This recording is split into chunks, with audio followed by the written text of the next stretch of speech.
Hi everybody, Steph from Stellium Astrology here. I am attaching this little voice note onto this episode purely because I had already recorded it and have since decided on a date that I want to relaunch the Stellium Astrology podcast on YouTube. So I have elected the 15th of June, which looks to be a rather auspicious date for a relaunch. And as that date is fast approaching, I just wanted to give you guys the heads up so that you could perhaps keep your eyes peeled, keep your ears peeled, and sign up to my YouTube channel, subscribe, and also hit the bell if you don't mind. Subscribers will get put into a draw where I will be entering you into a lucky dip. Someone will win a Honeycomb Collective Diary, which is a personal astrological almanac. I've got one and it's gorgeous.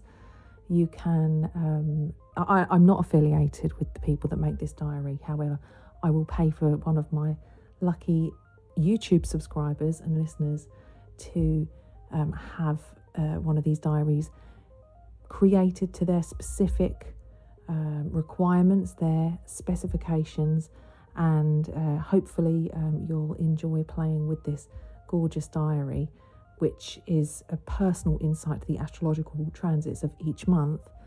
And somebody else will be in the draw for a reading with me. Obviously not too soon, but when I do open up my readings again, one of the runner-up prize, or whoever wants what. So I will let the first person out the hat choose which prize they want, and the second person out the hat will get the unwanted prize.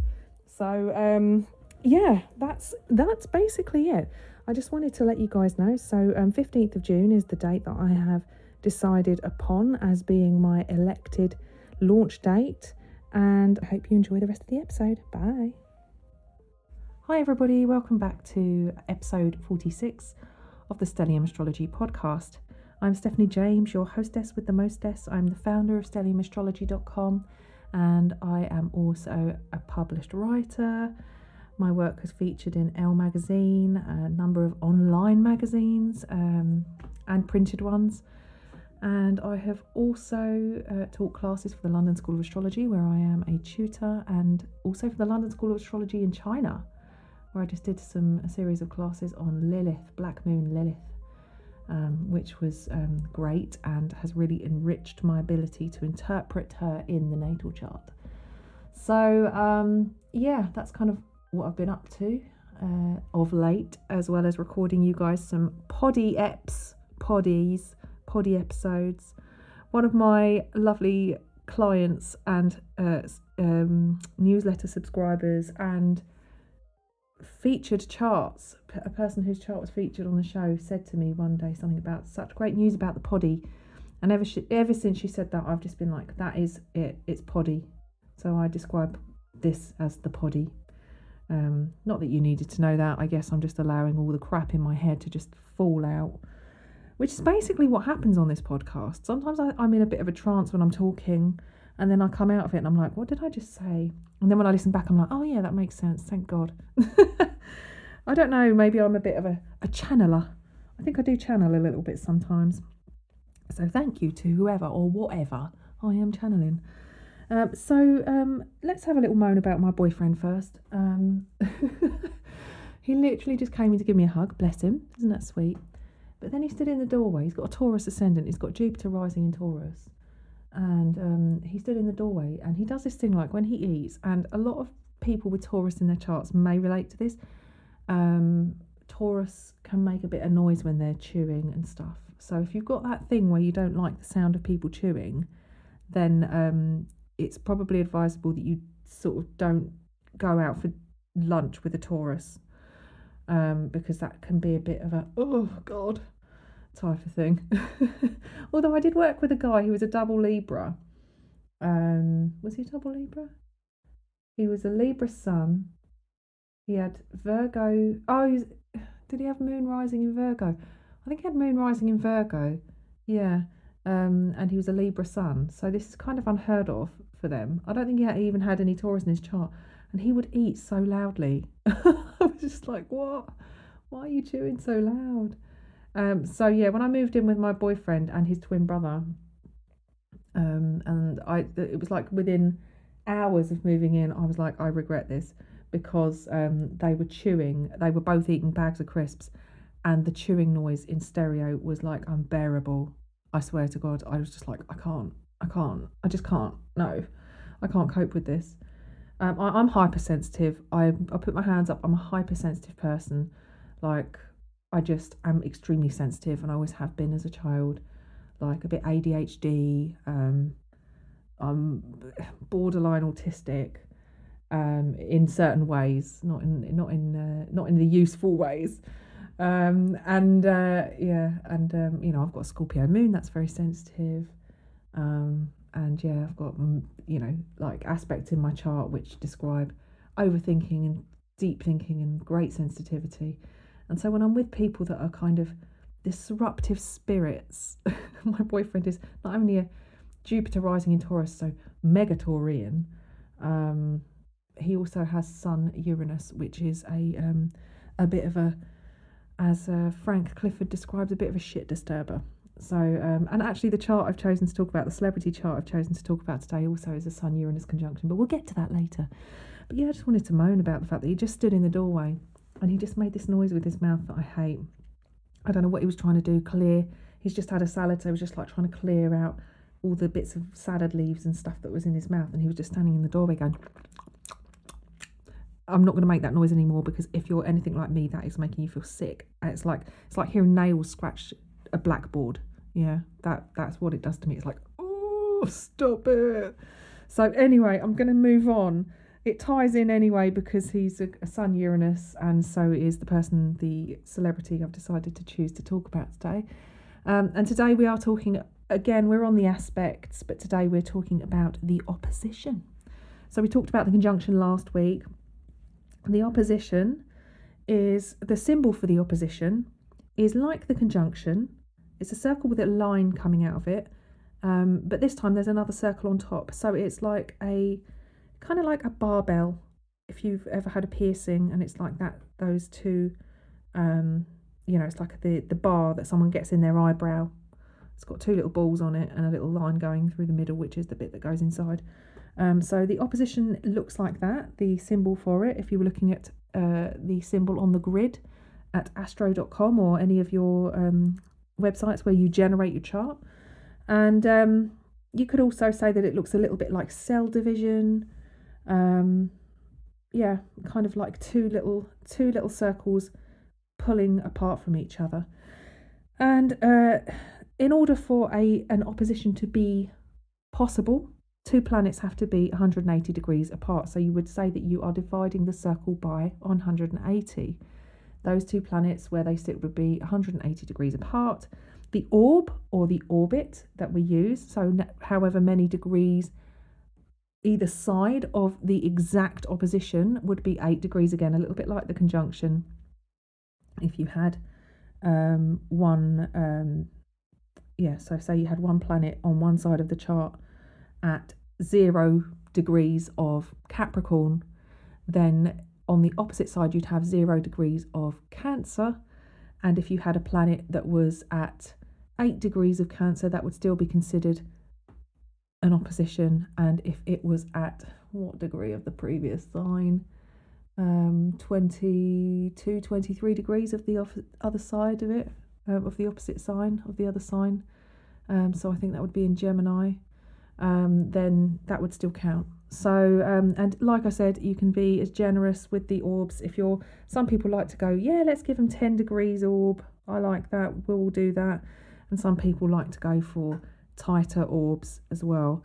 But yeah, if you hear people talking about orb, that's what they mean. It's like orbit. It's an orb of separation.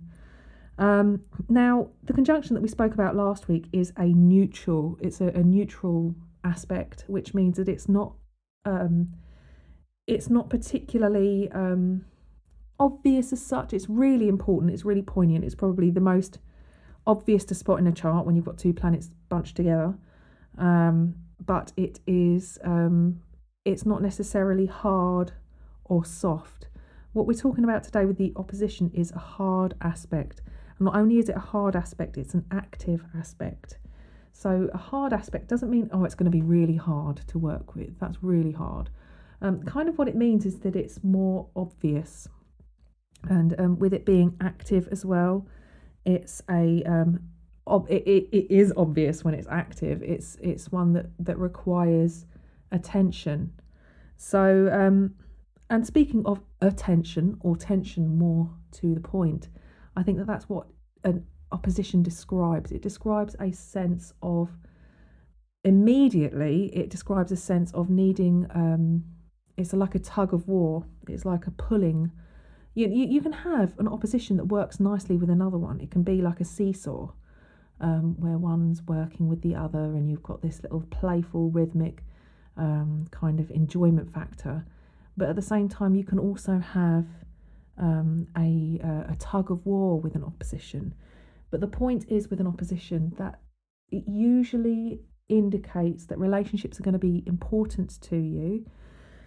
The reason being that other people have to be involved usually with an opposition, and you usually embody either one side of it or the other. So if you, for example, my boyfriend, let's use his chart as an example. He has Jupiter in Taurus, and opposite he has Venus in Scorpio.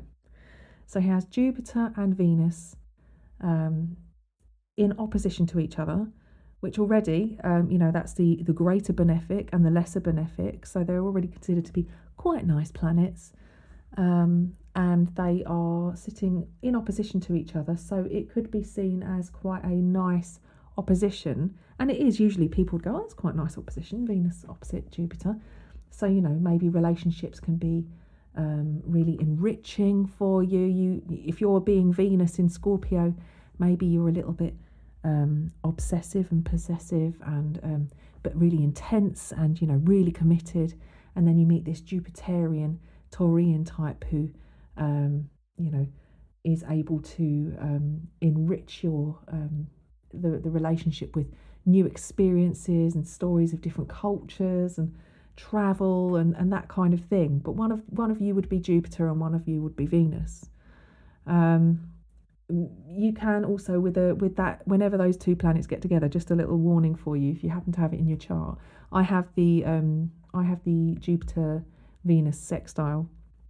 It usually indicates a sweet tooth, and it can, those two planets together can be great in one respect because they're very and also in the fixed signs can be quite lazy and enjoy indulgence and really enjoy that kind of Jupiterian Venusian luxurious enjoyment and pleasuring, but then at the same time it can be excessive consumption of sweet things.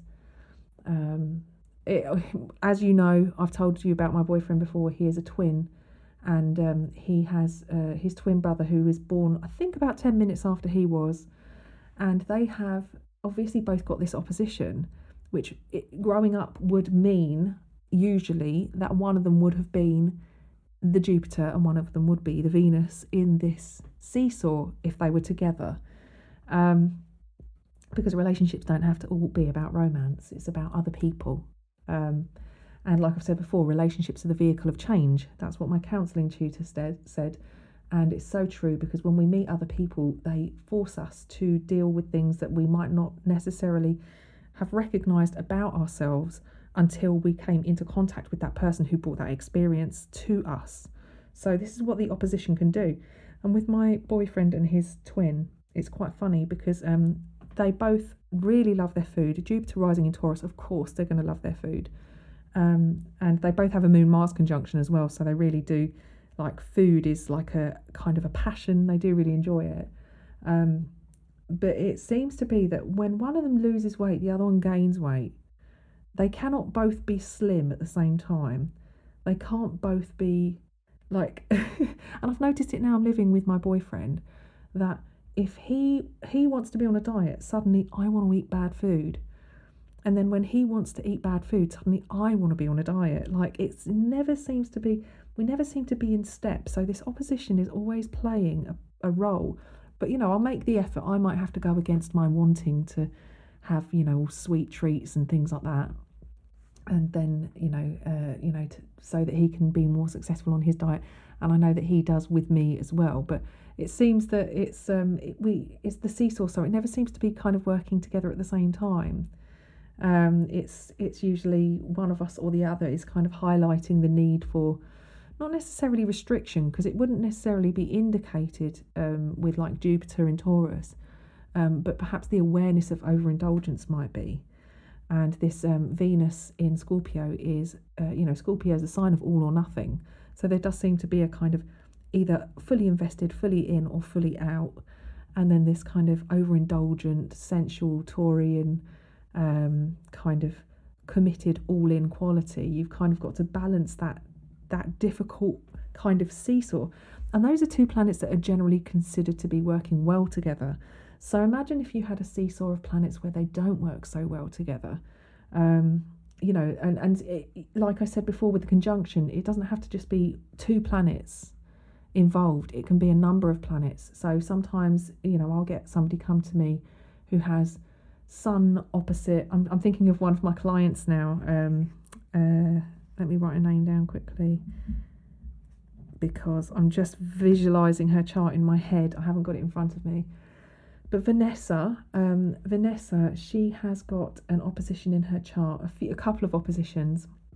I'm pretty sure that one of the oppositions is her Sun in Cancer opposite Uranus and Neptune, and I think Saturn as well in Capricorn. So if you think about the Uranus, Neptune, and Saturn combination, so that was in the 90s. I believe that was in sort of early 90s that combination was possible with all those three planets together. And having your Sun opposite means that part of your unfolding journey in life is to experience this Uranus, Neptune and Saturn stellium, basically generational stellium, through your relationships, whether that is that you embody that Uranus, Neptune and Saturn and you meet people who are helping you to recognize your Cancerian Sun through their input into your life, or whether you are the Cancerian Sun who is meeting these Uranian types, these Neptunian types, or these Saturnian types, and helping you to work on that aspect of your persona which you are projecting. Because oppositions are generally about projection. As we have the ascendant and the descendant, which are opposite, the ascendant being the personalised individuality, identity, and personal vitality, and the way that we dress ourselves, the way we see the world, our perspective and point of view. And then we look out towards the descendant, and that is literally the part of our personality which is just not something we recognise as our own. But we will meet people who, regardless of whether they actually represent that specific area of our chart, will bring out experiences to help us understand that part of our chart, which we can then integrate into our personal experience through externalization. Well, that was a mouthful. I hope it made sense. But that's what the opposition is kind of like. I kind of think of it in a sense as like having the ascendant-descendant axis, but plonked in a different place. And each side of that being, you can either embody one side or the other side of it. So you can either be, I don't know. I was looking for lots of examples, but every single one I could find was all not the best example, really. But so you could meet somebody who has a Sun-Saturn opposition, for example. Now the Sun is kind of the hero, and the Sun is the person who wants to be expressive and allow themselves to be, completely and utterly free to be who they are and truly shine. But with opposite Saturn, they may constantly meet people that make them feel like they're inadequate, because they are saying, you haven't worked hard enough, you're not a master of this subject. You're not allowed to be an authority on this unless you've worked really, really hard. So it could be like the child going to school really excited to play, and the teacher saying, you're not allowed to play until you understood this subject fully, and I need you to write me an essay on this before I allow you to go outside and play with your friends. So there's that kind of voice of authority that's stopping us from actually allowing ourselves to have fun and enjoy ourselves. So, like I said, with all of the planets, it's worth exploring the mythology behind them. It's worth kind of understanding what they mean on a personal level to you, and then looking at how they would interact in an opposition or a seesaw, in a tug of war, which could potentially,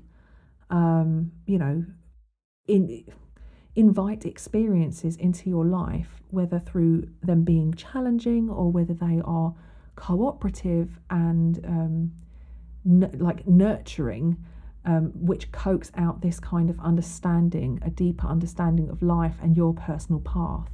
So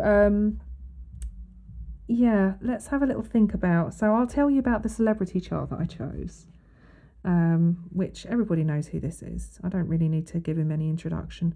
Is Donald Trump, and I'm pretty sure I haven't really spoken about him specifically on this podcast before. Basically, I don't think I've ever actually featured his chart before. So Donald Trump is a Sun in Gemini and Moon in Sagittarius. So actually, Donald Trump was born on a full moon. Now, this is the other thing that you can think about with the opposition. If we think about the moon phases, like I said last time, the conjunction is the new moon, and the opposition is the full moon. It's when we see the moon in the light of the sun being reflected off of the moon in all of her glory, this fully formed circular dish in the sky that looks like a great big bowl of milk. What we kind of can ascertain from an opposition is that they are kind of, the planets are in full view of each other. If we were going out to dinner and we were placed around a round table, then the person directly opposite you is going to be in complete full view. You can see all of their facial expressions. You can see everything that they're, doing.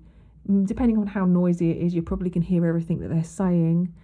And then you've got the person either side of you, who you might say is the conjunction position. Very easy to sort of like lean towards them and go, have you seen the way that person has,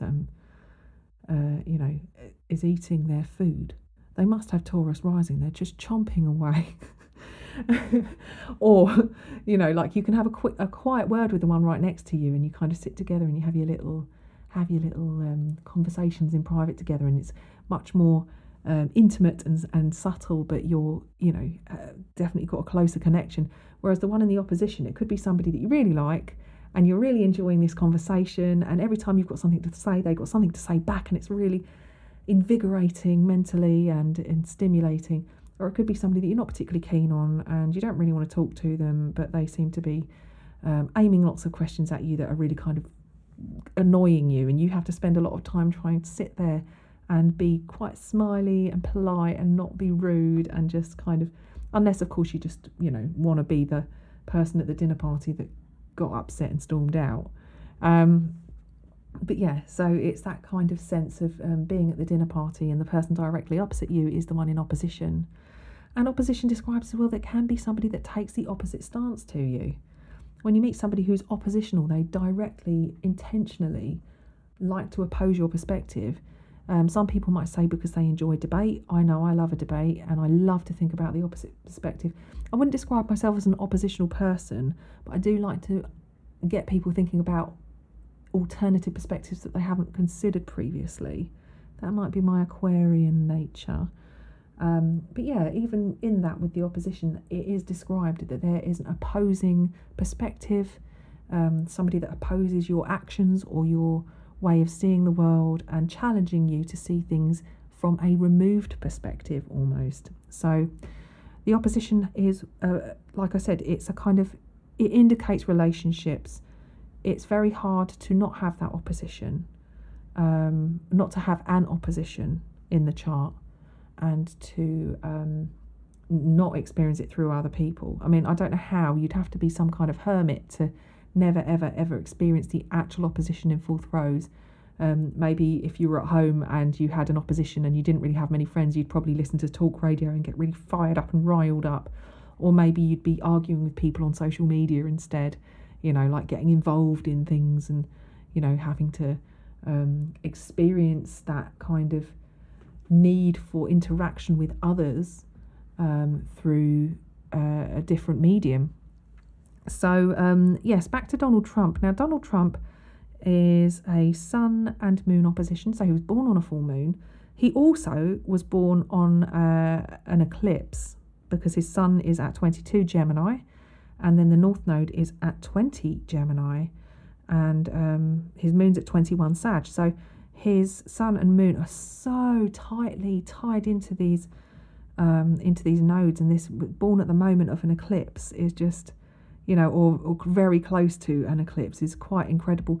You do tend to see it in people's charts who have almost a fated presence on this planet. Like them or hate them, love them or loathe them. You know, let's not get hung up on what we think of Donald Trump and whether or not we like him. Let's think about the impact he's had since he's been here. The things that he's done, whether it's controversial and it's pissed you off, or whether it's something that has, you know, changed the course of humanity's existence, quite possibly in his case, because, you know, he had a very large say on how things were done in America with the whole COVID situation, and his actions will have impacted many millions of people. So, you know, and not only the people of his country, but the people of countries that are very closely associated with the US. I'm speaking about the UK here. You know, like they like to be bestie mates, don't they? They like to think that they're, you know, in almost in a kind of allegiance with one another. You know, holding hands at the table, sitting next to each other and whispering in each other's ear. You know, he did some controversial things, and it's not surprising because not only is he a sun and moon in Gemini Sagittarius on an eclipse, he has his sun in conjunction with Uranus.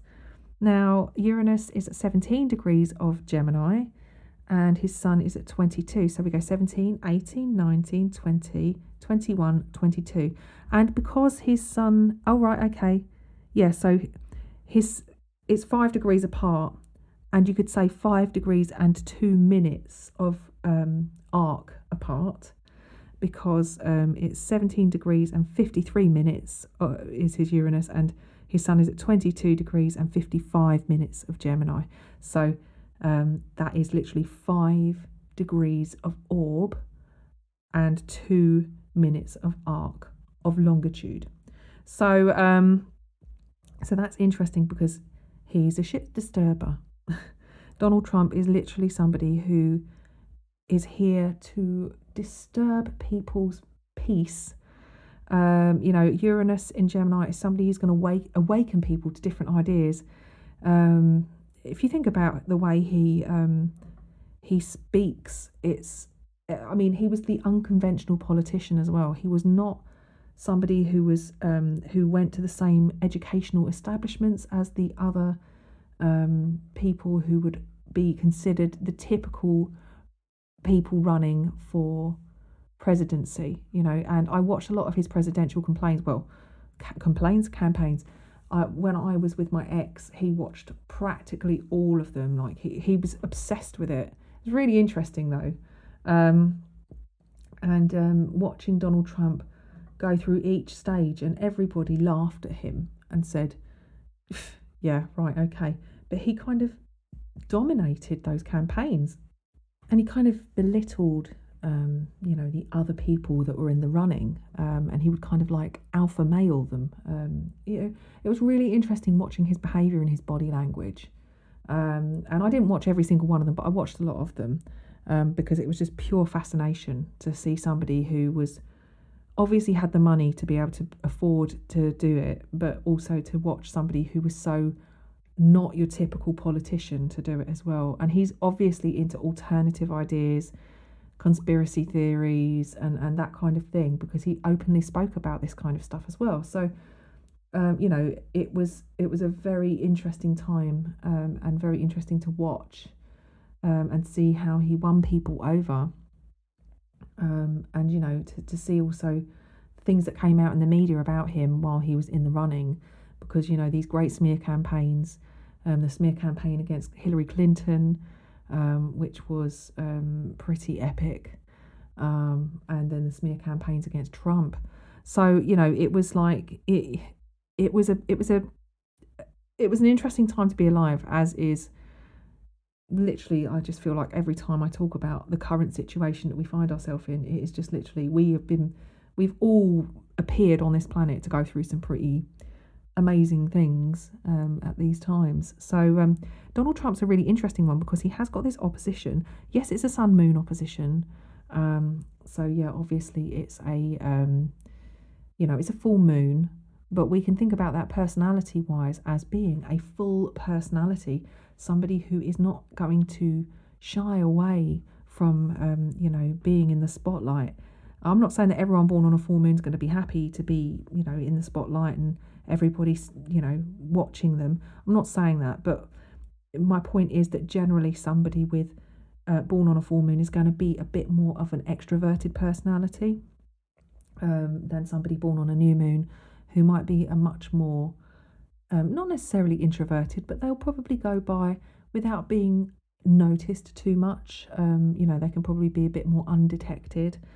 And this goes for, any kind of opposition really. But when you've got your luminaries involved, when the sun and moon are involved, that really is, when you think about the big three in the chart being the sun, moon and the ascendant, you can see that the personality is going to be quite, especially in a sign like Gemini, on a axis like Gemini, Sagittarius, that kind of, those two signs that are about gathering and distributing information. It's like that gift of communication, and then the ability to broadcast and share your ideas and educate and to inspire. And they're in air and fire signs, which are active signs anyway, so they're going to be a bit more out there, in this chart, in Donald Trump's chart specifically. But the other thing about Donald Trump, which I know we're not really looking at analysis here in a great way, we're just focusing on one aspect really. However, as part of his big three, sun, moon and ascendant, not only has he got Sun Uranus, which is going to be definitely a bit more out there, but he's got Mars rising in Leo. And that Leo, like we said before, like usually a Leo rising is quite a confident personality, puts extra emphasis on the power of the sun in his chart already, and then that Mars rising at the same time is extremely provocative. So you've got this provocative Sun Uranus conjunction, and then you've got this provocative Mars rising in Leo, very focused on leadership and achieving and being the best. And it's not just about a humble win. It's about being braggadocious, to quote Donald Trump. Somebody who wants to brag, somebody who, in Leo, Mars in Leo is probably somebody who wants to show off how much they've got, the luxury. It's not a shrinking violet. It's somebody who's really out there. This personality is going to be larger than life. And yeah, so I thought that Donald Trump would be a really interesting one to look at, because he has got this really, really huge opposition in his chart. And every single time I've talked about certain things, like I think maybe when we talked about planet Mars and other things, I always came away and thought, why didn't I talk about Trump? But yeah, so very, very interesting. He's also got other conjunctions. He's got a Venus-Saturn conjunction, if we're going to think about conjunctions, which are Venus-Saturn is very much a work ethic orientated kind of conjunction. When they're together in the chart, and so Saturn's at 23 Cancer and Venus is at 25 Cancer, so they're 2 degrees apart, so quite tight. As Sue Tompkins says, with a conjunction, it's almost like the closer together the planets are, the more in sync if they were ringing a bell. So imagine that they were two bells. If they were at the same degree and you hit the bell, they'd both go off at the exact same time. If they're slightly wider, then you'd hit them one after the other. And so they'd still go off, but they'd be a little bit wide. And so you'd get a sort of delay in the sound of one bell next to the other. And for however much wider apart you'd get, that delay would be more emphasised. But yeah, with Saturn and Venus being in conjunction and only 2 degrees apart, there's an incredible work ethic there. And this is somebody who, Saturn has great manifesting potential and Venus has great attracting potential. So this is somebody who has this ability to attract wealth, work hard, run businesses. It's a very, I wouldn't say business minded, but it's like business values, core values, and that kind of thing. So it's an interesting chart to look at if you haven't ever before. 14th of June 1946, 10:54 EDT, which is UTC, so Universal Time, UTC plus 4 hours. And he was born in Queens, New York. So yeah, I was just looking at the tropical chart, the equal chart for him, which puts, by equal house, it puts his Sun and his Uranus conjunction in the 10th house of profession, and really quite a visible place. And then opposite that is his Moon in the 4th house. So yeah, and if you think about the kind of the quality of Gemini and Sagittarius, they're both known for being a bit engaging the mind before they've really engaged the brain. Engaging the mouth before engaging the brain, and saying what they think, a little bit, getting a bit gung-ho, and a bit out there. So very quickly, let's have another look at a subscriber chart. So yes, I was going to look at Lucy. Ah yes, so there we are. I found Lucy. I've got her prepared. And Lucy has got an opposition in her chart with... she's got a Venus-Pluto opposition. So this is not exact. It's not partile, as we would say. It is, her Pluto is at 5 degrees of Sagittarius. So there we go, another Saggy one. And her Venus is at 29 of Taurus. So you've got the opposite Venus to my partner. So if we count forward from 29 Taurus into the opposite sign, so 20, the final degree, so we're like literally at the last one, so we'd go 1, 2, 3, 4, 5. So literally about 5 degrees apart, this opposition. And why I kind of picked this one is because I think Pluto is particularly difficult to work with in an opposition. And it may be that you are somebody who doesn't necessarily associate yourself with that Pluto underworld, occult, dark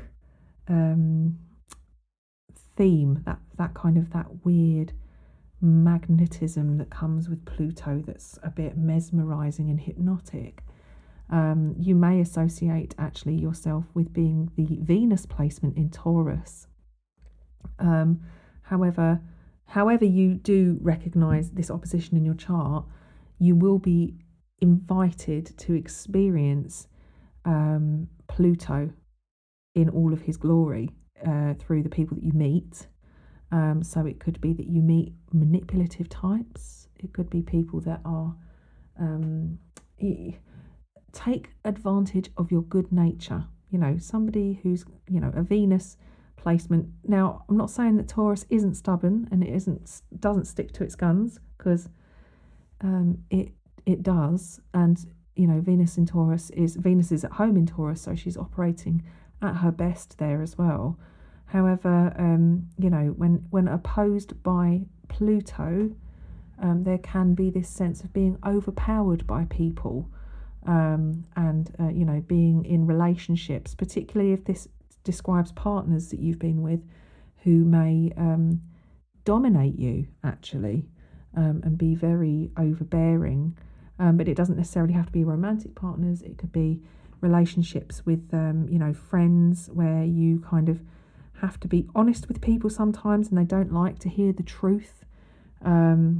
People that think that they're really clever and that they can get their own way, by being strategic and maybe not telling you the total truth. Yeah, I don't know.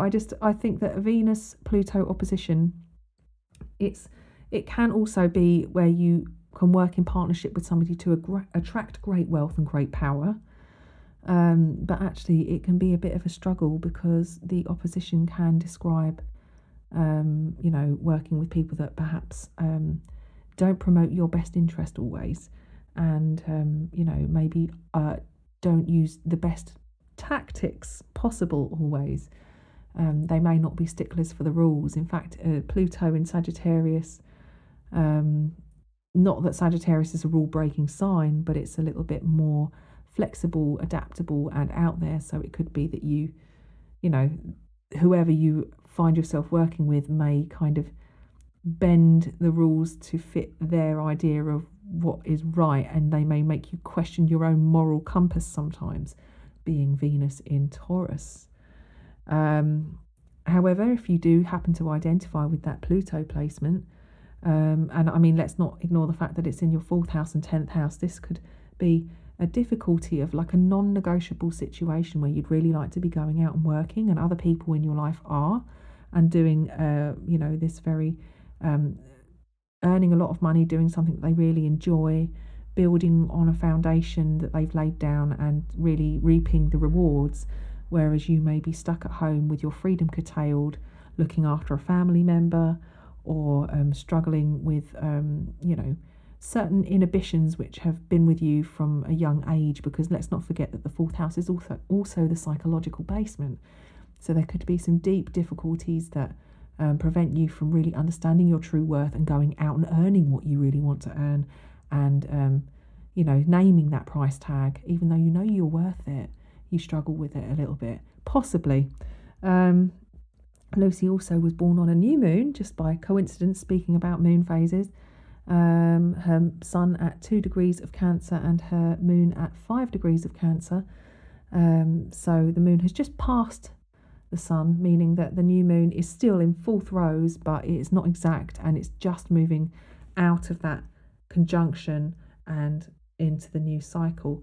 So yes, Lucy, you have got a sun and moon conjunction, which gives you again a personality which isn't so, well, it's definitely not like Donald Trump.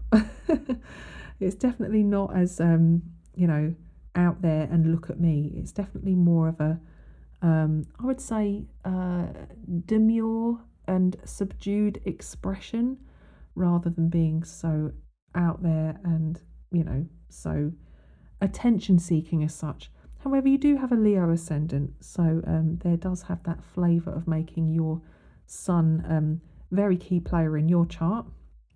How interesting that I picked you and Donald Trump to talk about. Hope you're not offended that I picked Donald Trump on the day that we talked about you. But yeah, I thought it would be a good. I just saw that opposition and I thought, oh, that's a juicy opposition. Anyway, I guess we should wrap it up, because again, I've done another 40-minute episode without even intending to do a 40-minute episode. Again, as mentioned, subscribe to my YouTube channel, because I'm doing a prize draw for my subscribers on YouTube, and that counts for people who may already be subscribers. You are going to be included too. Anybody who's subscribed to me, you are going to be somebody that could win either a free reading with me or a Honeycomb Collective diary, which is a personalised almanac of your own astrological transits. You can start the diary, they print it up for you and send it to you with all of your own personal your preferences. So things like if you prefer to have the Placidus house system instead of equal, if you want to have the sidereal zodiac instead of the tropical, if you want to have the true node instead of the mean node, if you want to have Lilith in there, if you want to have any of the other bodies in there that aren't normally included, you can have it to your specific specifications, and it's like a personalised month by month, day by day diary of all your personal transits aspects. It's fantastic and it's beautiful. You can have it ring bound, or you can have it as like a normal book with a normal back on it. I don't know what you call it, like a normal spine. It's just a gorgeous diary. It's really, really amazing, and really, really, I would say really great if you're new to astrology and you want to learn more about your chart. I don't suppose it's got the basic language in there, but it helps you to really see how your chart is playing into the current transits and stuff. So I would highly recommend, if you don't enter this, if you don't subscribe to my channel, looking at it and considering buying one for yourself anyway, because it's gorgeous. It does come with a price tag, and it's probably a bit more expensive than a typical diary. You can start it from any point in the year to any point in the year. So you can have like a 6-month one starting from September, or you can have, you know, and not just September, but any time in the year, like July until sort of like January time. So I would highly recommend you check those diaries out anyway. I am not affiliated with them whatsoever. I just think they're gorgeous, and that's why I thought I would pay for any one of you who I pick out of the hat to have their own Honeycomb Collective diary, and also, you know, somebody else can have a reading. I guess I'll let you choose what you want when it comes to the time. But anyway, that's all for today, guys. Thank you to Lucy for letting us look at her chart, and I'll be with you next week for another episode. Next time we will be talking about the square aspect. Take care, guys. Bye.